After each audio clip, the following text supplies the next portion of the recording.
Bienvenue sur Invest Academy, j'espère que vous allez bien. Ici, on ne parle pas de spéculation, mais bien d'investissement en bourse à long terme avec les facteurs valeur, qualité et small caps. Dans le cadre de ma review sur le secteur des ESN et des services informatiques français, on va essayer de savoir si Soprasteria représente une opportunité d'investissement après des résultats annuels qui sont plutôt excellents, comme tout le secteur d'ailleurs, qui ont été publiés le 23 février 2023. Donc ici, je vous ai fait un petit document qui remet tous mes critères de sélection. Ici, avec les marges opérationnelles, la croissance du chiffre d'affaires sur 10 ans, les deux premiers secteurs du chiffre d'affaires, le rendement du dividende, la marge nette, le PER et la détention du capital. Et donc ici, je vous ai déjà fait OB, Infotel, S2I, Alten, Soprasteria. Ici, je voulais vous faire Wavestone aussi. Et peut-être Capgemini. Pour moi, c'est toutes des entreprises assez qualitatives et les meilleures de leur secteur, donc je ne vais pas perdre mon temps sur d'autres sociétés qui sont moins qualitatives. Alors ici, qu'est-ce qu'on a? On a un chiffre d'affaires en croissance de 7,6%, donc à peine supérieur à la moyenne du secteur, mais inférieur à celle que j'ai déjà analysée. Une marge op à 8,9%, des flux nets de trésorerie disponibles de 287 millions d'euros et une marge nette de 4,9%. Ici, taux de marge opérationnelle qui augmente, on aime ça, notamment dû à un meilleur taux d'utilisation des employés, je pense, et d'une forte demande des clients. Flux net de trésorerie toujours à 5,6% du chiffre d'affaires. Excellente génération de free cash flow, de trésorerie. Et ici, le ROCE qui est en augmentation, mais inférieur à ses concurrents. Il me semble que S2I est à 30%, donc deux fois supérieur. Alten autour de 20%, OB autour de 20% également. Et ici, c'est le retour sur les capitaux employés, soit le résultat opérationnel courant après impôt plus mise en équivalence divisé par les capitaux propres plus la dette financière nette. Et donc ici, si la société investit 100 euros, on reçoit entre guillemets 14 euros. C'est à peu près comme ça qu'on peut simplifier le ROCE, qui est un ratio de rentabilité. Donc ici, on voit les principaux clients qui sont des donneurs d'ordre. On a principalement des banques et de l'institutionnel. On a aussi un peu d'énergie EDF, Enedis et des CMA, CGM. On aime bien voir ça. Alors ici, qu'est-ce qu'on a? On a une nouvelle acquisition dynamique dans l'activité de conseil. Donc qu'est-ce que c'est? Décideur? Ouais, je sais pas trop. Bref. Donc on a deux acquisitions ici, Tobiana et CS Group. Et on a eu récemment ici le projet d'acquisition d'Ordina. J'avais du Ordina, c'est une société hollandaise de services informatiques. Et donc j'ai pris une belle prime de 46%. Et moi ça me va très bien qu'elle soit rachetée par Soprasteria. Je pense qu'on peut avoir des très bonnes synergies. Et du coup je regarde un peu si la société Soprasteria représente une opportunité d'investissement pour moi et pour vous. Je tiens à dire que cette vidéo ne représente pas un conseil d'investissement et que vous devez faire vos propres recherches avant d'investir. Donc ici, on a le chiffre d'affaires de Soprasteria, les bits, le résultat net, etc. Elle était basée au Luxembourg, elle faisait du service public, des services financiers et des autres secteurs. Voilà, elle n'avait pas d'entêtement financier, une forte croissance du chiffre d'affaires, génération de trésorerie autour de 6% en 2022, un peu comme Soprasteria. Voilà, renforcement de la stratégie au Benelux. Donc on voit qu'ils peuvent prévoir chiffre d'affaires estimé pro forma 700 millions d'euros, etc., etc. Expansion européenne grâce à un portefeuille géographique équilibré et un positionnement solide sur la souveraineté et la confiance numérique. Donc ici pour Soprasteria, ça ferait 11% du chiffre d'affaires au Benelux avec cette acquisition. Focus sur les clients stratégiques, concentration sur des secteurs clés. Partenaire dans la transformation digitale et un fort positionnement avec la souveraineté et la confiance numérique. Donc voilà, c'est ça, un rapprochement, des complémentarités commerciales et opérationnelles. Donc ici, vous retrouvez tout ça ici. J'avais regardé Soprasteria, contrairement à S2I Alten, elle fait de l'ESN pur. Alors que S2I et Alten, ils font un peu d'ingénierie, donc surtout dans les métiers industriels. Soprasteria est l'un des leaders européens de la tech reconnu pour ses activités de conseil, de services numériques et d'édition de logiciels, aide ses clients à mener leur transformation digitale et à obtenir des bénéfices concrets et durables. Il apporte une réponse globale aux enjeux de compétitivité des grandes entreprises et des organisations combinant une connaissance approfondie des secteurs d'activité et des technologies innovantes à une approche résolument collaborative. Soprasteria place l'humain au centre de son action et s'engage auprès de ses clients à tirer le meilleur parti du digital pour construire un avenir positif. Ici, du coup, j'aimerais bien revenir ici sur le portefeuille géographique. Donc on a de la France pour 39%, du Royaume-Uni pour 15%, de la Scandinavie pour 8%, de l'Allemagne pour 7% et de l'autre Europe pour 8%. Donc contrairement à S2I et à Alten, Soprasteria est plus orienté vers l'Europe.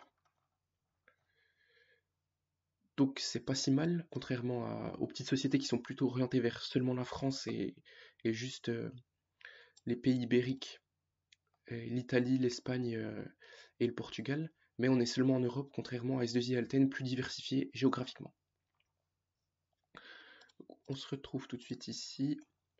Donc on a eu des acquisitions structurantes, on a fait des investissements dans les domaines de la souveraineté et de la confiance numérique. Voilà. On a une efficacité opérationnelle augmentée, hausse du taux journalier moyen. Donc les ingénieurs sont plus sur les projets. Progression de l'offshore à 19% des effectifs, plus 0,6 points. Croissance de 14% en Inde. Réduction de l'empreinte immobilière. Et CFT, réduction des risques opérationnels à moyen terme. Donc ici, on est Great Place to Work. Donc au niveau ESG, tout le secteur est pas si mal. Donc ici, performance opérationnelle, on se retrouve ici à un taux de résultat opérationnel d'activité 8,9%, donc je vous l'ai noté ici, 8,9%. Ici, au niveau du chiffre d'affaires, marge opérationnelle d'activité en France à 10%. Ici, donc c'est une très bonne marge pour le secteur. La France revient à un niveau normatif par rapport à avant, on va dire. Royaume-Uni, on a 10,5. Autre Europe, on a 6,2, donc plus faible, mais proche des 10% au deuxième semestre. Software et banking, on perd un peu d'argent, notamment avec un résultat opérationnel de moins 0,3%. Et ici, autre solution, que ça marche plutôt bien à 13% et un résultat opérationnel à 11,3%. Donc comme on l'a dit ici, on a un résultat opérationnel d'activité de 8,9%, un résultat net de 4,9%. Ici, on a un taux d'imposition qui est un peu augmenté dû à un impôt différé au Royaume-Uni. Ah non, c'est en 2021, on avait un taux d'impôt plus élevé à cause d'un impôt différé au Royaume-Uni. Ici, on a un taux d'imposition de 24%, donc c'est assez faible. On a une très bonne génération de flux de trésorerie, de free cash flow. Donc on a, par rapport à 2021, on a l'EBITDA qui a permis d'augmenter cette trésorerie de 45 millions. On a les CAPEX qui ont diminué cette trésorerie de 39 millions. Réorganisation et structuration, 19 millions d'euros. Contribution additionnelle au fonds de pension, 11 millions. On a un besoin en fonds de roulement qui a augmenté, donc moins 17 millions d'euros. Un impôt, moins 10,5 millions d'euros. Et autre élément, 15,3 millions d'euros. Donc notamment, je pense, les effets de change. Et donc ici, on est toujours à 5-6 de flux de trésorerie par rapport au chiffre d'affaires. Et donc on a une bonne génération de flux de trésorerie. Et on se retrouve avec une trésorerie de 287,2 millions d'euros. On a une réduction de la dette financière, donc c'est ce qu'on aime dans la période actuelle d'augmentation des taux. On a une distribution des dividendes, etc. etc. Mais la dette est très diminuée. On se retrouve à 152 millions d'euros de dette. Et c'est ce qu'on aime voir. On va se retrouver ici. Donc fin 2021, on avait un gearing de 19%. Ici, on a moitié moins de gearing. C'est la dette financière sur les capitaux propres. Le levier donc est diminué également. C'est le ratio dette financière nette sur EBITDA. Et le post-retraite qui augmente, qui diminue, et donc qui nous arrange également. Qu'est-ce qu'on a d'autre? Un financement diversifié, évolution, donc 16 groupes, etc., etc. Objectif, donc on nous dit Qu'est-ce qu'on nous dit ici? On nous dit croissance organique du chiffre d'affaires 3 à 5%. Taux de marge opérationnelle 9%, c'est légèrement supérieur à 9%. Flux de trésorerie disponible au moins 300 millions d'euros. Pour 2024, Soprasteria, un taux de marge opérationnelle de l'ordre de 10%. Donc c'est un peu l'objectif de tout le secteur d'être au-dessus de 10% de marge opérationnelle en constante être en supérieur à 10% de marge opérationnelle d'ici 2023, 2024, 2025. Donc en effet, je vous l'avais dit, répartition du chiffre d'affaires, 50 000 collaborateurs présents dans 30 pays. Et ici, j'aime bien regarder les secteurs. Donc ici, services financiers 21% et secteur public 24%. Donc les deux premiers secteurs, on les a. Donc public, j'ai dit combien? Public, pardon. J'ai dit 21, j'ai dit secteur public 24%. 24%.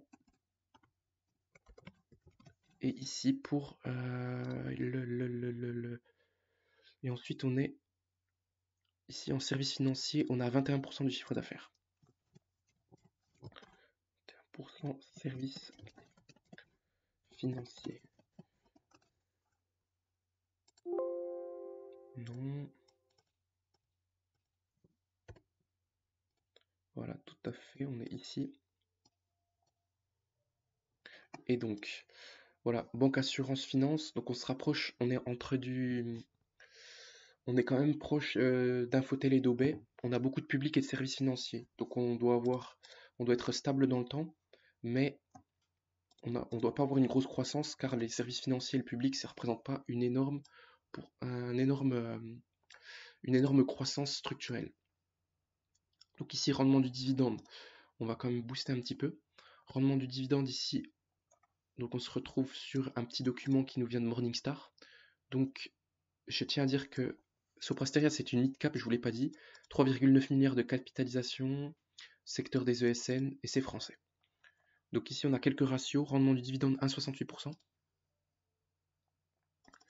Ici, 1,68%. Donc on a un très beau dividende, supérieur à S2I et Alten, mais inférieur à OB et Infotel. Donc quand on a du service public et des services financiers, je pense qu'on distribue un peu plus de cash flow, on est un peu plus mature, on cherche moins de croissance, et donc on distribue. Ensuite, en marge nette, on nous a dit combien ici sur les résultats?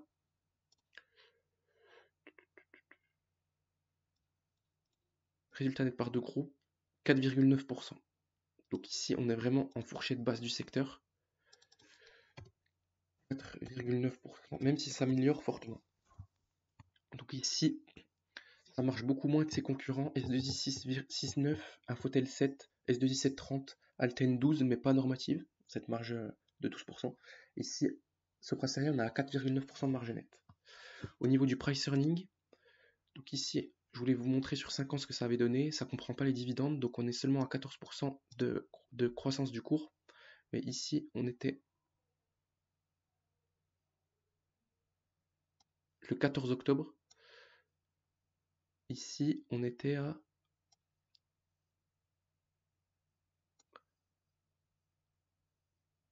J'arrive pas à choper le truc. Voilà, on était à 123 euros. Donc ici, on avait de très très bonne opportunité d'investissement.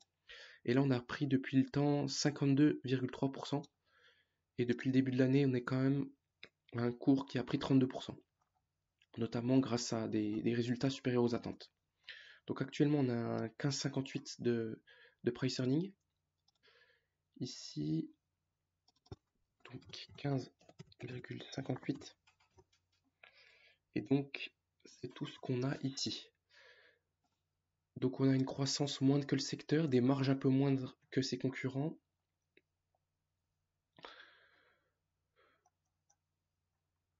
Et voilà.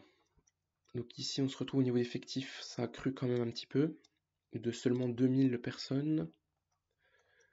Et ici, le défi, ça va être comment on appelle ça? Ça va être l'évolution de la masse salariale, l'inflation salariale. Et donc également la croissance externe. Donc on a acheté du CS Group qui n'est pas rentable, on a acheté du Ordina qui est quand même rentable. Et donc ça va être d'intégrer correctement ces acquisitions et de faire augmenter les marges pour que ça soit durable dans le temps. Donc ici, qu'est-ce qu'on a? Empreinte environnementale. Objectif sur le moyen terme vise une croissance organique annuelle du chiffre d'affaires comprise entre 4 et 6% et un taux de marge opérationnelle d'activité de l'ordre de 10%. Un flux net de trésorerie disponible compris entre 5 et 7%, donc encore plus qu'actuellement. Exercice 2023, croissance du chiffre d'affaires 3 à 5%, marge opérationnelle supérieure à 9% et un flux de trésorerie, comme on avait dit, 300 millions. Voilà tout. Et donc ici, on va passer directement à l'évaluation. Donc voilà. Ici, je voulais juste qu'on regarde le revenu et la croissance des revenus.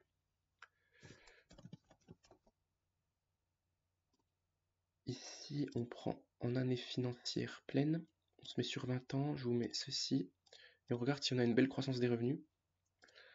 Donc ici, on a eu une grosse croissance des revenus en passant de 2014 à 2015. Est-ce que c'est dû à des acquisitions? Je pense. Fusion-acquisition. Ici, on a une grosse acquisition de l'ordre de 180 millions d'euros. Donc je pense que c'est à cause de ça qu'on a eu une grosse augmentation du chiffre d'affaires. Pourquoi je pense que cette société est sous-évaluée?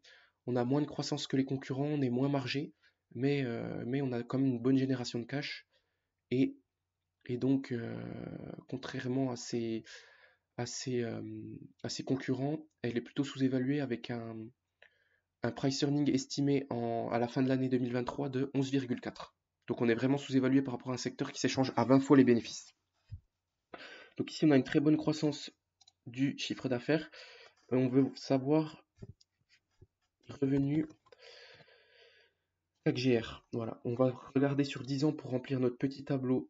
Donc on a 15,41, on a 15,41% de croissance par an depuis 10 ans. Donc là on a une bonne croissance du chiffre d'affaires, mais c'est plutôt par acquisition plutôt que organique, contrairement à ses concurrents. On se remet là, 15,41. 15,4%. Donc là, franchement, on a une croissance supérieure au secteur, mais on a beaucoup plus d'acquisitions, et donc cette croissance est due aux acquisitions. Et bien sûr, on a une marge moindre, donc on préfère que la société croît organiquement et ait des plus grosses marges, qu'on ait des grosses acquisitions qui ne sont pas rentables.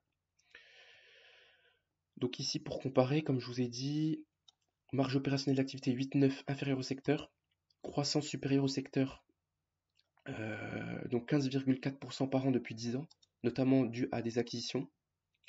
On a les deux principaux secteurs qui sont le secteur public en chiffre d'affaires et le secteur financier pour 21%, rendement du dividende 1,68%. On a 4,9% de marge nette, donc très très inférieur au secteur, qui se tourne autour de 6-7% actuellement. Ensuite, on a un price earning actuellement de 15,58%, et on a une détention du capital du familial et des managers de 29%. Donc je la dénigre un peu, mais on a quand même une excellente société qui génère beaucoup de trésorerie, même si elle marge moins que ses concurrents. Alors, on se retrouve ici. Donc, on va regarder ce que les analystes ils attendent pour 2023. Donc, revenu ici, année financière N+1. On se retrouve ici, revenu. Donc, on a 9 analystes sur le dossier. Donc, c'est assez cool. On a 9 analystes, donc c'est assez safe. Donc, ils s'attendent à un revenu de... Allez, 5,62 milliards. 5,62 milliards, notamment dû à des acquisitions. Comme je l'ai dit, comme je vous l'ai montré, il y a Ordina, il y a eu 16 groupes et une autre. Donc on va se mettre ça ici, 5,62. 5,62, voilà. On se met ici, donc pour année financière 2023. Ensuite, au niveau de la marge nette, on va regarder les free cash flow et la marge nette. Si on a une même génération, ici, net income, last 12 months, on les met sur le même graphique. Et ici, on a des free cash flow qui sont supérieurs aux marges nettes, notamment dû depuis 2018 à IFRS 16, pardon. Et donc, les loyers ne sont plus comptés dans les free cash flow, mais plutôt dans les net income.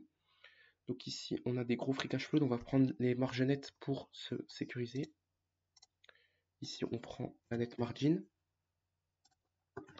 Voilà, on va prendre la moyenne de ces dernières années. Voilà, donc sur 20 ans, on est à 4,17. Donc on est assez stable, même si on a des pics de marge nette. On est assez stable dans le temps. Sur 10 ans, ça a baissé un peu. Sur 5 ans, 3,49. Donc on va prendre 4% de marge nette pour se protéger. Ici, on prend 4%. Ensuite, le price earning qui est inférieur à ses concurrents. Donc on va regarder ça, combien elle s'échange classiquement. Je voulais prendre price earning. Je voulais prendre, oui, en last 12 months, c'était ça. Donc franchement, je vous ai dit pourquoi elle s'échangeait à des PER plus faibles que ses concurrents. Mais on a quand même des gros PER, hein, 17%, 17,2, un price earning de 17,2 sur ces 20 dernières années et actuellement 15,7. 10 ans, 17. On va prendre 17 fois les bénéfices pour se protéger. Là, on était quand même à un point bas, on était à 11 fois les bénéfices, donc comme je vous l'ai dit, en octobre 2022. Donc on avait vraiment un point bas, depuis l'action a pris 50%, donc elle s'est revalorisée un peu. On avait un très beau dossier. Donc ici, je vais prendre 17 fois les bénéfices. Parce que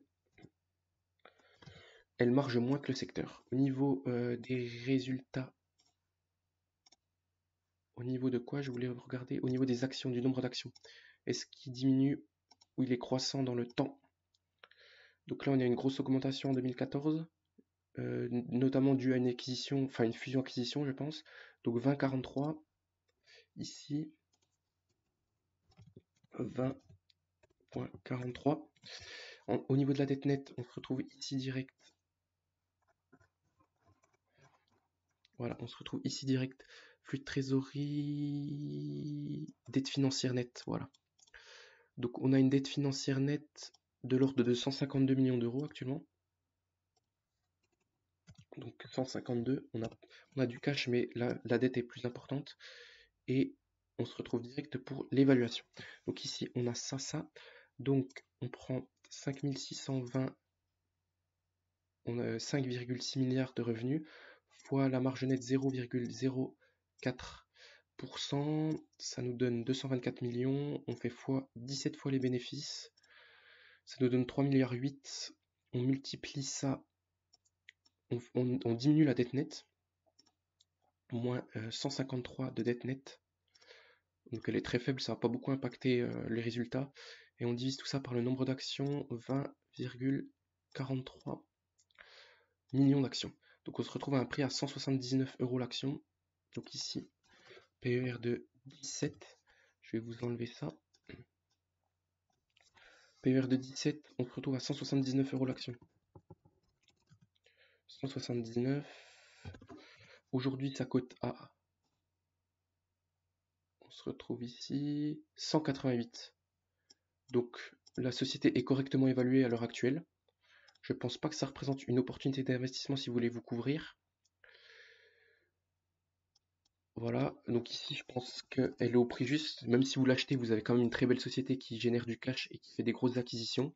Mais contrairement aux autres concurrents du secteur, cela ne représente pas une opportunité d'investissement pour moi. Même si vous l'achetez à un prix juste actuellement, je pense, pour 2023. Au niveau du dividende, est-ce qu'il est safe? C'est ça qu'on veut savoir. On a vu que le dividende est en augmentation. Donc pour les personnes qui cherchent du dividende, c'est assez intéressant. Voilà, donc là je l'ai vu juste ici. Dividende proposé au titre de l'exercice 2022, 4,3% par action, 4,3 € par action, pardon, contre 3,2%. Je me perds dans mes pensées, c'est la fin de la vidéo. 3,2 € par action au titre de 2021. Donc on a une très belle augmentation du dividende. Et donc, est-ce que ce dividende est safe? Donc ici, on regarde les free cash flow. Ici, sur les 12 derniers mois. Donc on a 400 millions de free cash flow. Mais non, il nous disait pas ça sur le flux de trésorerie disponible a été très solide. On a 287,2. 287,2. Voilà, 287. Et on se retrouve ici pour voir ceci. Voilà. Et donc 287, on a une market cap divisée par 3084. Et donc si la société vous distribue la totalité de ses free cash flow, on aurait un rendement du dividende de 7,4% contre 2% actuellement. Donc le dividende est safe. Ça sera tout pour cette vidéo. On se dit à très bientôt sur Invest Academy. N'oubliez pas de liker, de vous abonner et de me dire si vous voulez une analyse de Capgemini. À très bientôt.